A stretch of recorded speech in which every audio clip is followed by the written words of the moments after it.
Hi friends, BC గురుకులాలలో ప్రవేశాలు ప్రారంభం.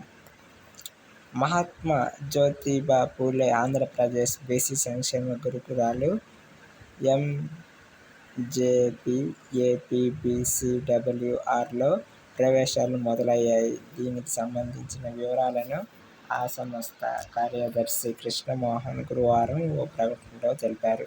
ప్రస్తుత విద్యా సంవత్సరం 2024-25లో బీసీ గురుకులాలలో ఇంటర్ మొదటి సంవత్సరం 5వ తరగతి ప్రవేశాలకు చర్యలు చేపట్టినట్టు పేర్కొన్నారు. ఇప్పటికే ప్రవేశ పరీక్షలను నిర్వహించామని తెలిపారు. రాష్ట్రంలోని 18 ఎంజేపీఏపీబీసీడబ్ల్యూఆర్ జూనియర్ కాలేజీలలో మొత్తం 2640 ఇంటర్ మొదటి సంవత్సరం సీట్లున్నాయని వివరించారు. వాటిలో తొలి దశలో 2213 సీట్లు భర్తీ చేశామన్నారు. 106 గురుకుల పాఠశాలల్లో 5వ తరగతి సీట్లు 6480 ఉన్నాయని, వాటిలో మొదటి విడతలో 5977 సీట్లు భర్తీ చేసినట్టు వివరించారు. ఖాళీగా ఉన్న సీట్లను కూడా త్వరలో భర్తీ చేస్తామన్నారు. ఇలాంటి ఎడ్యుకేషన్ అప్డేట్స్ కోసం ఛానల్ని సబ్స్క్రైబ్ చేసుకోండి. Thank you for watching.